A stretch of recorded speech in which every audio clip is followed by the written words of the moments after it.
The COVID-19 vaccines can be our chance to get back to our plans, to get back to each other, to life. But it's okay to have questions, like, how were the vaccines tested?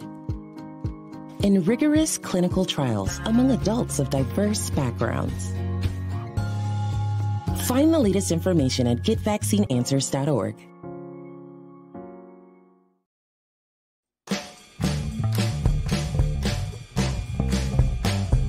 As a community, we build empathy, curiosity, joy, and connection when we share stories with you. Welcome to Storytellers Project, part of the USA Today Network. Hello, I am LeBron Hill, opinion columnist with the Tennessean, your MC for tonight's Storytellers Project show. We so appreciate you taking a chance on live storytelling and sharing your evening with us. Tonight, we're joining Humana and 5 Americans from across the nation to create community. Since 2016, the Storytellers Project has brought more than 100 shows each year to communities across the country. But we're online only still this year because while it feels unsafe to be together in theaters, it feels necessary to be together online. So we've handpicked incredible, inspiring storytellers to bring you My Family, My Culture. So please help me welcome our storytellers from across the South region. First up, we have Rhea Carmen, Brandon J. Gibson, Marina K. Murphy, and Brittany Cook. Look at these awesome storytellers, man. Thank you guys for doing this tonight. I can't wait to hear the stories. Thanks to you. Yeah. Thank you for having us. Yeah. So I want you guys to know what tonight is going to be. It's not going to be a TED Talk, a Toastmasters, a how-to talk, an inspirational speech, an educational lecture, or even a slideshow. We won't sell you anything but maybe a great subscription. This is storytelling. Storytelling is based on visiting. You open your heart and your mind, and you pay attention to a person you care about and want to feel closer to. So we invite you to do that tonight. Some of these storytellers will be polished and professional. Some will be casual and conversational. We ask you to receive all of them because that's how community change happens. We believe creating empathy and understanding is vital at all times, and especially in times of uncertainty. So please help me welcome our first storyteller, Rhea Carmen, aka Rhea Sunshine from Knoxville, Tennessee, who knows that more than just your looks are passed down in a family. Please take it away. Well, we all learn things, life lessons from our parents. My mother, she taught me how to be serious and focused, how to be a lady. My father taught me to be artistic and follow my heart. The dichotomy of their personalities found a way to blend itself into the person of Rhea. They taught me lessons that I have carried with me throughout my life. Lessons about God, who to love, how to look at myself as beautiful, to always respect my mother as queen, and the joy of laughing out loud. I will never forget the day that I learned the beauty of laughter and the liberation it provides. We were at church, and I'm not exactly sure what was funny, but I remember hearing my dad's laugh over everything. It bellowed deep, and it filled the entire sanctuary. My mother, being that composed queen that she always has been, was embarrassed. She said you could see every tooth in my father's mouth, but he didn't care. He continued laughing like it was salvation in the moment, as if it was washing him clean of the worries of this world, and like that laugh was all that mattered in the moment.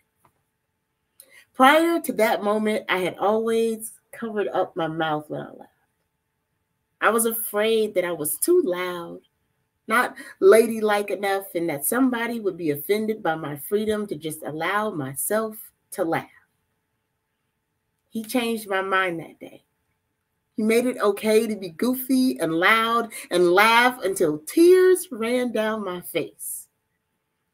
We used to sing this song that said, "A merry heart is good like a medicine. A merry heart is good like a medicine." I guess my father taught me that lesson. He taught it to me without ever uttering a word. He simply lived that lesson of healing himself through laughter. The day before he died, we sat in his hospital. We sang together and we laughed together because that is what we did. He told me, "No tears, baby girl, just a smile, and you can make it through." Well, now I'm the parent.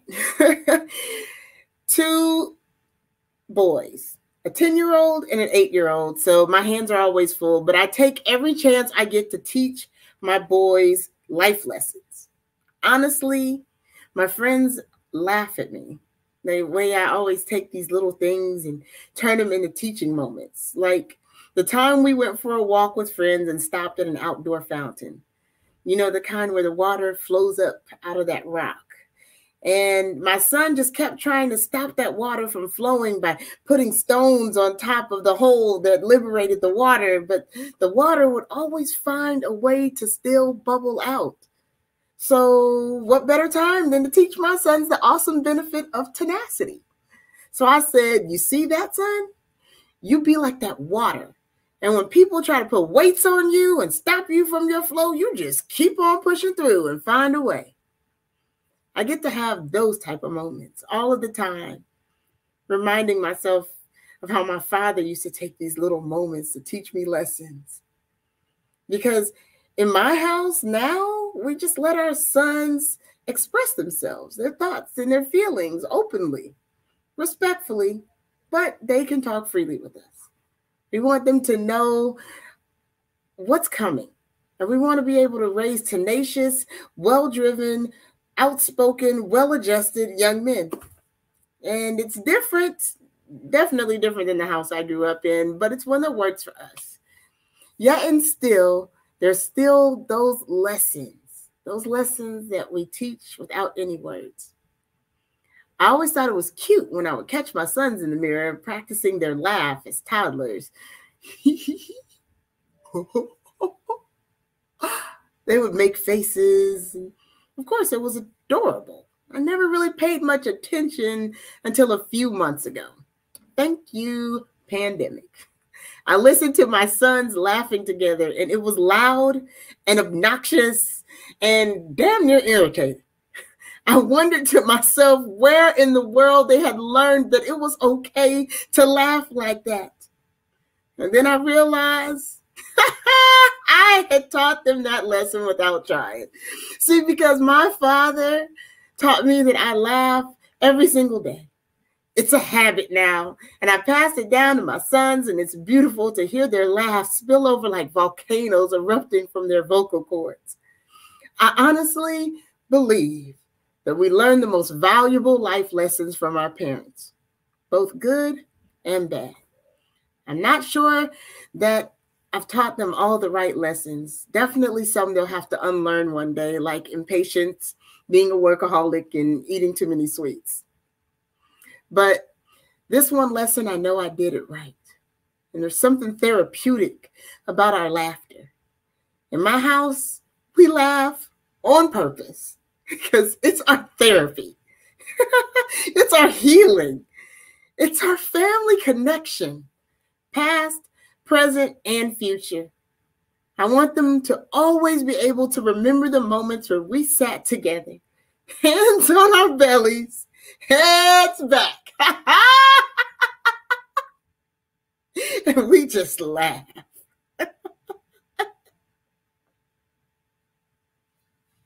Thank you. Wow.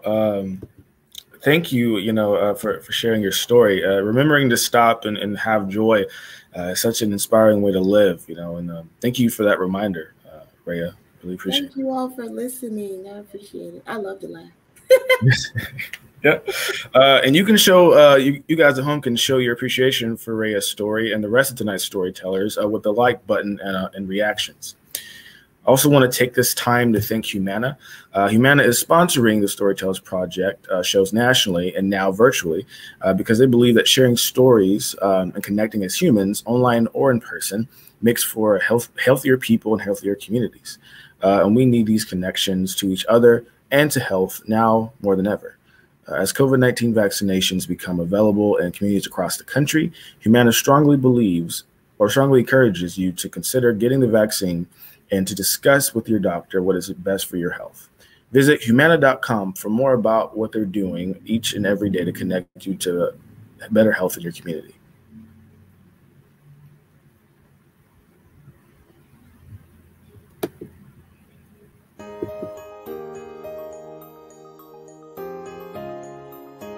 It's actually not possible to get COVID-19 from any of these vaccines because they are not using live virus. Short-term side effects that were observed in the leading COVID-19 vaccine trials included injection site pain and redness, fatigue, muscle aches and pains, joint pain, and headache.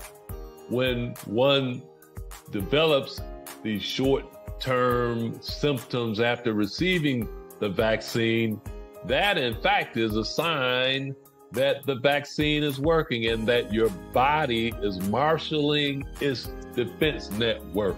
It's important to note that none of these vaccines can give you COVID-19 since they only express a protein from the virus that allows your body's immune system to generate antibodies.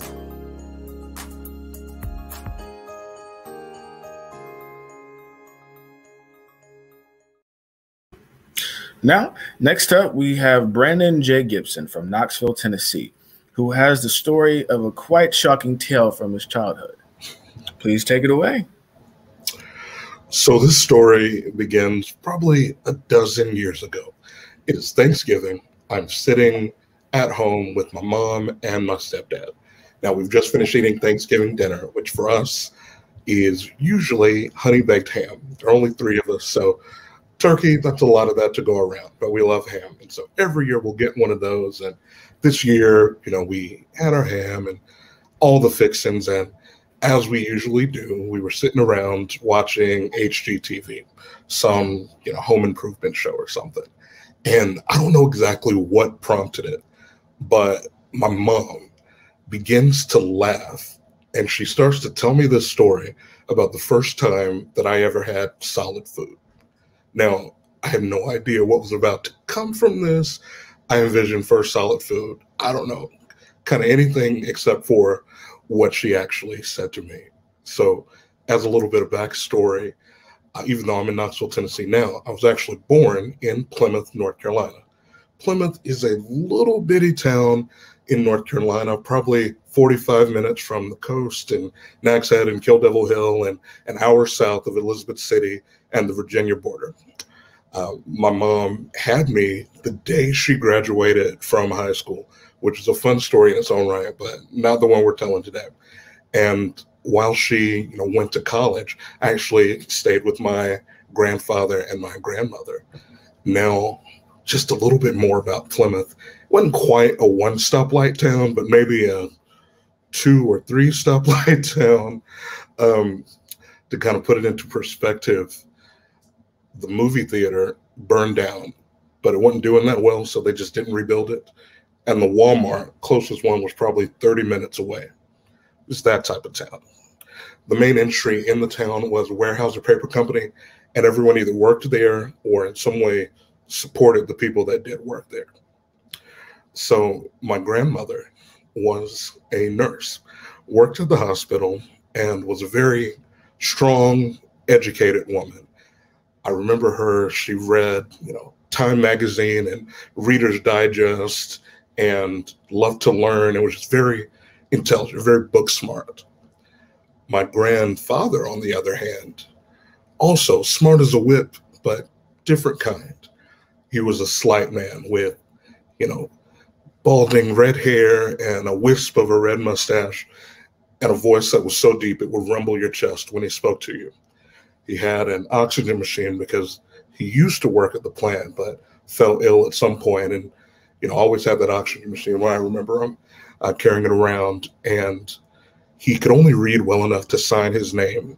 But again, smart as a whip, but street smart, if you know what I mean. And so while my grandmother was at the hospital and while my mom was in class, basically my grandfather would take care of me during the day. And he'd just take me around with him, whatever he was doing. And that was my early childhood. And so to this story, I don't know exactly where he came across it or how this came to be, but again, my mom is telling me the story, and somehow on this particular day, my grandfather came across a dead raccoon. Now, in the country where we're from, that apparently is good eats. And so, without a second thought, my grandfather brought this raccoon in the house, skinned it, cleaned it, dressed it, did all the things that you do when you're about to cook something, and he decided to fry this raccoon up along with some sweet potatoes. And for whatever reason, he also decided, you know what? This is the day my grandson becomes a man.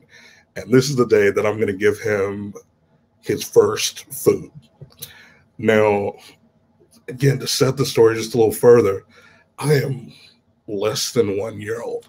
I can't walk. My mom says that I was in this little yellow walker, that babies have that they just kind of, push around or whatever. I don't have any teeth. I'm just, far too young for this. But in the country, Grandpa said, you know what? Today's the day. So he cooks this raccoon up. He fries it up, cuts it into strips, cuts up the sweet potatoes, and gives me some. And I don't know what's what, and so I just put it in my mouth and start gumming away. Now, at this exact moment, my grandmother comes home from the hospital. She looks down and sees, her less than 1 year old grandchild eating what is basically wild game that my grandfather found in the backyard. And she goes crazy. I don't know this version of my grandmother, but apparently, according to my aunts and uncles, she had, mouth like a sailor back in the day. And so you can only imagine what's coming out of her at this point. My grandfather is like, what? He's a boy, he'll be all right. This is what I ate when I was growing up. And she's, science, like, no, you shouldn't be feeding. Where'd you find this, blah, blah, blah. And this argument was kind of representative of the contrast between my grandmother and my grandfather. Street smarts, country smarts versus science and book smarts. And so they're back and they're going at it. And while they're arguing, again, I'm a baby, less than a year old. I just see two of my favorite people making loud noises. And so I just get excited and start making noises too. And so I'm getting excited. I'm making noises. I'm happy. And also at this exact moment, to the point of my mom telling me the story, she gets out of class, walks into the house and sees Granddaddy Bird, Pat, my grandmother, going back and forth, sees me with, apparently I have smeared sweet potatoes all over my face. And I'm waving around these strips of fried raccoon and just kind of, there in my walker, just chiming in, making a ton of noise. They're still arguing. And she stops at the door and she recalls to me, she said, this was the funniest, most ridiculous thing I have ever seen in my life. She pauses and thinks, what have I left my child in? Before she starts laughing herself. And she tells me, she says, you know what? That's your first solid food. It was raccoon in a kitchen in North Carolina. And this story sticks with me because nowadays, I'm an opera singer, an arts administrator, a Shakespearean actor. I do all of these quote unquote fancy things. And when I'm standing on the stage at the Tennessee Theater or in the Bijou or someplace like that, or singing at some $1,000 plate fundraiser, it grounds me to remind myself that, what, you're here now, but it all began in a small town back in North Carolina, and it grounds me. And it's a memory that I cherish, even more now, because my grandfather passed away probably when I was 2 years old.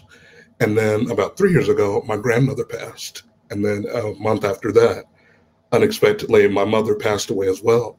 And so now I'm the only person from that scene that remains. And so it's become a memory that I cherish. And like I said, continues to ground me and just give me something to cherish even to this day, no matter where I go or what I do. Thank you. Wow. Thank you for that, Brendan. I am willing to bet, though, that raccoon was better than the actual turkey. You know, from what I understand, Grandpa was a good cook, so it's a distinct possibility. Yeah, it could be a possibility. Well, again, we so appreciate you telling your story. Thank you again. All right. So we also want to take this time to thank all the journalists from across the region, such as the Tennessean, Knox News, Greenville News, the Spartanburg Herald Journal, and Independent Mail, who coached all of our storytellers to step onto our virtual stage. I just want to thank you guys for that again. So now let's introduce our third storyteller, Morenike Murphy from Nashville, Tennessee, who focuses on a different way to serve her community. Please take it away. So it was the spring of 2018 in Nashville, Tennessee, and I was a state mental health crisis director. I was noticing signs that a dear loved one was experiencing a mental health crisis. And in my heart, as a mental health clinician of 18 years, I knew they needed hospitalization. But in my heart, this was someone that I loved so dearly, and I didn't want this to be true. And I'll tell you why. You see, as a professional, I've been on the other side of a system that is strained and also flawed. This was for 18 years I've worked within the mental health system. And when trying to get help for families, I would call people trying to get services, and I would find that programs were no longer active, people were waitlisted, phone numbers were disconnected. I mean, no beds, no room, no funding. And sometimes people didn't even answer the phone. And so if you've ever tried to get help for yourself or your loved one, some of this may sound familiar. People on the other end of those phone lines, they were overwhelmed, and it showed. Sometimes they were rude, they were disengaged, they were uninterested in my questions or my intention as a mental health professional, trying to connect a person who needed help with the services that they so desperately needed. Staff would sometimes be dismissive and rush me off the phone. And this is typically how it went. I would call and they would say, "Hi, how may I help you?" And I would say, "Yes, I have someone here in crisis and I would like to refer them for a hospital bed." And I would often hear, "Oh, we don't have any available beds, but you can call back every day and hopefully one will open up." And so basically it was no, like checking off boxes and moving on to the next of many people waiting in line for help. And on average, for each person, I would call several different agencies asking for help. And it was simply a wall of no, of telling me no. And so now, then here I was standing in the shoes of the people that I had tried to help for so many years prior. I was now feeling what they felt, and I was terrified. I was terrified that we were going to come face to face with that same wall of no. And even with my knowledge as a professional, I didn't know what to do because I expected that I would get the same treatment that I often received before. And then I got the call that kicked it all off, a call from someone that I loved so dearly. The noise and the chaos on the other end of the line left me with no choice. I had tried everything else because I didn't want to do what I knew I had to do. And that was pick up the phone and make these phone calls and try to get my loved one help. And this was the hardest thing that I've ever had to do. And to give you an idea of how it felt, so think of standing at the edge of a cliff preparing to hang glide, and you look down And that overwhelming feeling of sheer terror, sheer chaos, nausea, the disassociated feeling as if it's all a dream, and then someone pushes you from behind. Well, this was worse than that. And so I made those phone calls. I couldn't get anywhere. So I just showed up. I just showed up at the hospital with my loved one. I didn't call this particular place first because I simply could not be told no. And when we walked in, I tearfully sought your help. And from that moment on, we were met with such kindness and such patience by every single person that we encountered. The complete opposite of what I expected. And during this hours-long process, the compassion shown to me and my loved one was overwhelmingly comforting. It made the difference. And let me tell you why. So in the room, the lights were bright. The voices in the room were amplified. It was cold. There were strangers. It was loud. I felt like people were staring, even though they were not. And inside, I was just begging for it all to just stop so that I could think. And what compassion looked like that day was the nurse being attentive as if we were the only people she worked with that day. She sat next to me and she told me what to expect. She offered me a blanket, even when I didn't verbalize that I was cold. I thanked her repeatedly. I was a mess. I was crying through tears, and I just continued to thank her. And I believe that this validated for her that she was doing the right thing. And I believe because of this, because of the compassion from that nurse, the voices in the room drowned out and the lights felt dim. And at one point, several other physicians working with us there were several physicians working with us, and one of them stopped charting and moved the computer to the side and listened. And again, it was this compassion that made the difference. This felt like we were not just one of many, but we were only one. And so the trauma of what was happening turned from a nightmare of paralyzing fear into relief and belief that my loved one was going to be safe and going to be cared for. Their compassion translated into hope for me. And hope was critical. It was the relief that they were going to take care of my loved one and my family as a whole. I could stop panicking. The kindness extended toward me was the key to that peace of mind. And if someone had been rude or indifferent in those critical moments, I would have grabbed my loved one and walked away. Because I was thinking, if your attitude was such prior to admission, then how will you treat my loved one when I'm not around? And so I truly believe that hope is a critical component of life. And so when I think of hope, I think of Chick-fil-A. You know, I always smile when I think of Chick-fil-A. And if you live in the South, you know what I mean.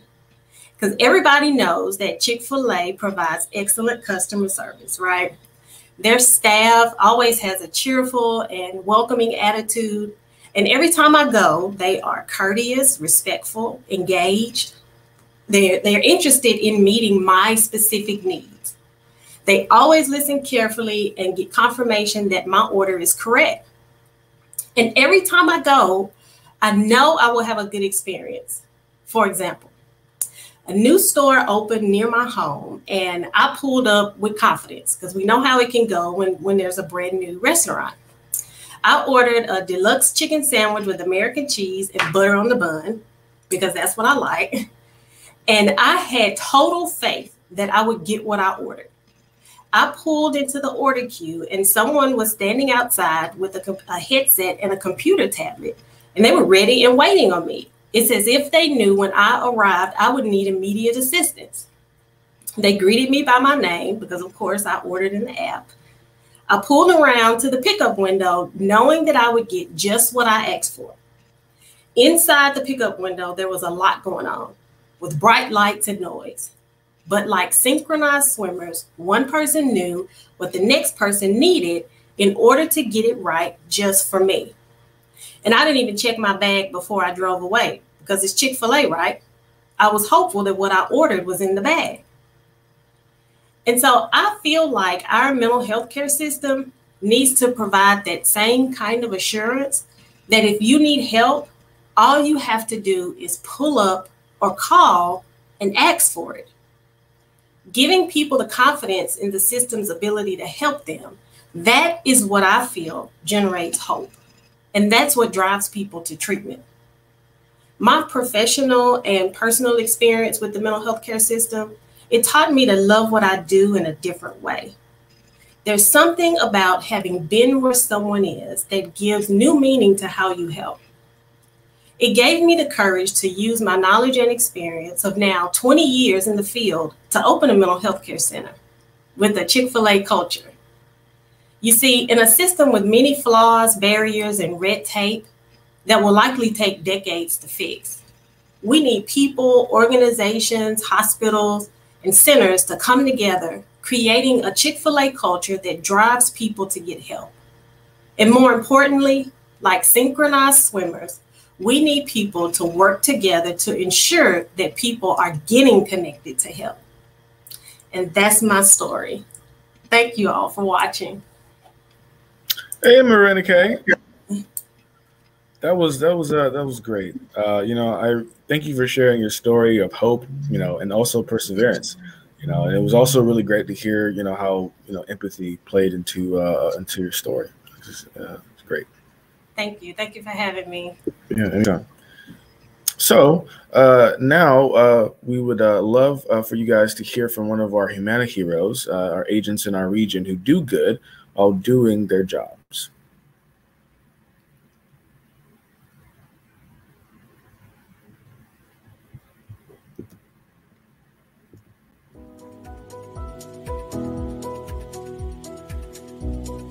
I'm very optimistic about what the ultimate impact of these vaccines will be.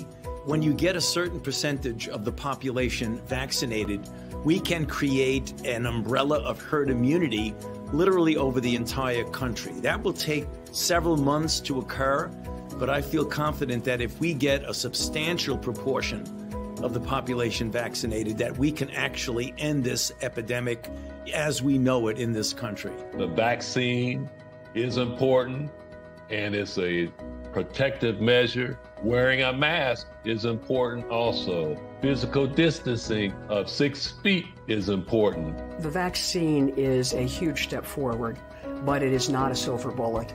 And so after people receive the vaccine, we still need to do the simple things that we know work.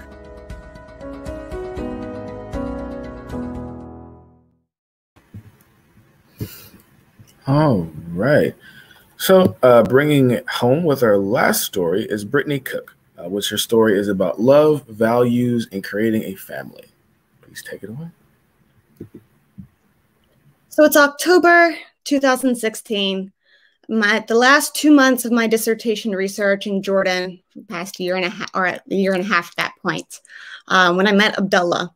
As all, true romance stories start, we met at an olive tasting workshop in Jordan. And I thought he was really nice, funny, someone I'd like to get to know, but I didn't want to give him the wrong impression, right, and give him my number and think I wanted something. So I was really excited when a mutual friend of ours was like, hey, Brittany, why don't you help Abdullah with his English and he'll help you with your Arabic? I said, okay, give him my business card. To this day, I've been a horrible English tutor, not very good. But instead, we've started our own family. How did we get there? I go home at the end of my dissertation research at the end of 2016. We stay in contact. We became close friends. I knew I was going back in June to do some follow-up research. I had a relationship fall apart. We continued to talk, and slowly the relationship started to change. I started to be excited to go back after 6 months to see where this relationship could go. I'm American, from Northern Virginia, Christian. He's from a rural part of Jordan, Muslim. Wasn't sure how this was going to turn out. And so we were just trying to figure it out. One of the most important things with Abdullah is his family. And so he wanted to see how I got along with his family. And it was Ramadan, which means you're fasting from sunup to sundown. At the end of the day, you have a big iftar, which is breaking of the fast. And so everyone gets together for a big meal. And then throughout the night, you're drinking tea, coffee, having sweets, enjoying the time. It's really celebratory. So he's like, why don't you come out to my village? It's like an hour from the city where you're staying, right? This is the summer when I'm back. And yeah, and you can meet my family, spend the night. We'll give you your own private room. And the next day, we'll take you home whenever you're ready. Before iftar, after iftar, whatever. We'll play it by ear. Okay, sounds good. So I go out to the village. He comes, picks me up. We meet up with his sisters. They're great right off the bat, asking me what I want to eat, you know, if I need anything for the night, cracking jokes, making me feel really comfortable. Get to the house. His little nieces and nephews are shy at first, but then they quickly warm up to me, and we're playing games, and it's great. I go to bed and get up in the morning, and often when I'm invited for iftar, I like to fast with the family. Before I was Muslim, I like to fast just to kind of be in the mood, right? Get in the feeling. And I had eaten food before going to bed with his family, so I was expecting to fast that next day. But you know, I woke up in the morning and his mom was the only one up. And she's like, well, why don't you come to the kitchen and I'll heat up some milk, make some breakfast for you. I was like, no, it's okay. It's okay. Really. I like fasting. It'll be fun. Yeah, I'm fine with that. She goes, no. Trust me. Like the little kids, eat a little something now, and then you can fast for the rest of the day. I'm like, okay, I can't tell her no, right? It's fine. So I follow her to the kitchen, and she closes the door behind me. I'm just like, okay, maybe she doesn't want other people to see me eating. I don't know. And then she gets straight to the point. She just looks at me. She goes, okay, so what do you want from my son, Abdullah? And there's a little bit of a language barrier. You know, I speak Arabic, but their dialect's a little bit different. And even in English, I wouldn't know exactly how to answer this. Abdullah and I are trying to figure out what our relationship is. And so I'm just kind of, you know, and trying to find the words. And she goes, okay, so you move back to the US, finish your dissertation research, and then come back and marry my son. Straightforward. I don't want any playing around. Just this is the plan. Again, I don't know where this relationship is going. So I say, inshallah, which means God willing. But little did I know at that point that she had the plan down pat. But before we got to that point of marriage, as all couples go through different stages, we had our first fight at the end of that summer. It was the first kind of reckoning of our cultural differences. We went out to dinner. It was a couple of days before I'm supposed to leave and go back to the US. And so I was saying goodbye to a group of friends. And at the end of dinner, I hug all of my friends, and Abdullah and I leave in the car. And he's like, why did you hug the men? And I'm speechless. I'm like, because they're my friends, you know, what's the big deal? And he's like, he's like, why? You know, and he's trying to comprehend it. And Abdullah doesn't even shake hands with women. It's not culturally appropriate in his family. And I'm trying to understand, like, fathom that. And, you know, and we're just going back and forth, trying to understand each other, but also being really emotional. And so I just break down crying. I'm just like, this is it. That's it. This is the moment when it all falls apart. This was a fun summer. All right, see you later, right? This is my internal monologue. But I tell him, I go, okay, like, if we can't find a solution to this, I guess this is it. And he just looks at me, and he was like, listen, if that's where you are, okay. That's not where I am. That's not what I mean by bringing this up. This is so minor in comparison to what our relationship is, and we can work through this. And that was a moment when I was like, oh, okay, this could work. Look at this communication. Look at this respect we have for each other. Maybe we can work through these differences. So the next kind of difference that we had to work through, I'm back in the US, he's in Jordan. We're talking about family and future and all these things. And he was like, you know, I have a hard time imagining the mother of my children not being Muslim. I grew up in Northern Virginia. I saw lots of multicultural, multi-religious households. I had never thought about it being a problem. But for him, and I understood this from hanging out with his family, you know, Islam is a part of daily life. There's 5 daily prayers. The family often prays together. It's part of decision making. And he wanted someone that was a participant in that was fully involved, not just a sideline, you know, on the sidelines kind of supporting it. And so he wasn't giving me an ultimatum, but he was expressing something that was really important to him. So I said, okay, I'll think about it. A couple months went by. You know, I had actually been inspired by him, by his form of spirituality, to go back to church that I had grown up in, or the type of church I had grown up in. And, you know, I was like, okay, I've researched about Islam. Like, it's not that different than Christianity. It seems like something I can get on board with.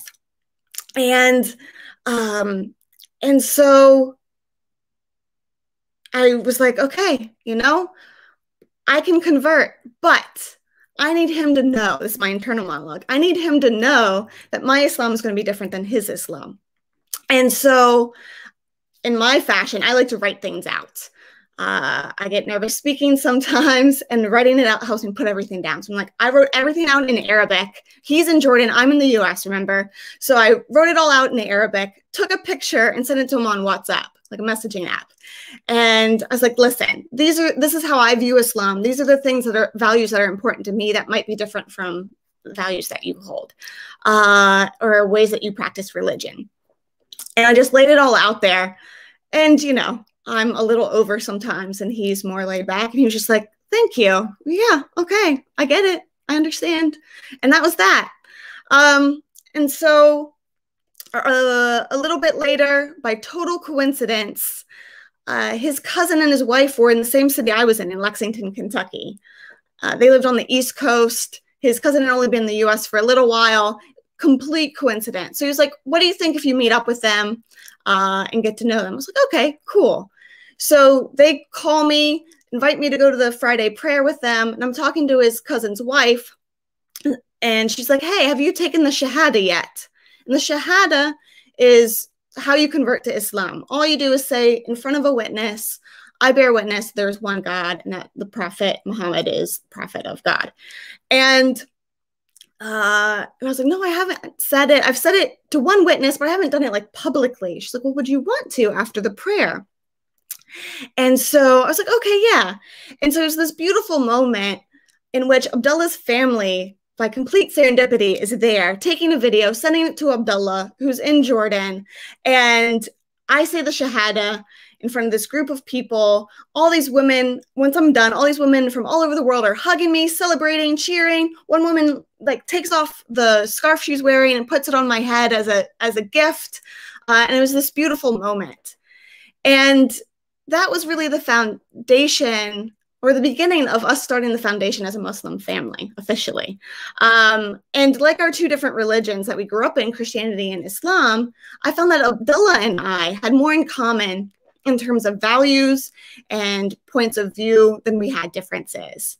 And actually our cultural differences are what really forced us to have to be really intentional about our communication and to always respect each other's points of view. And so, like I said, this is the foundation that our new little family, our new little multicultural family got started on. Thank you.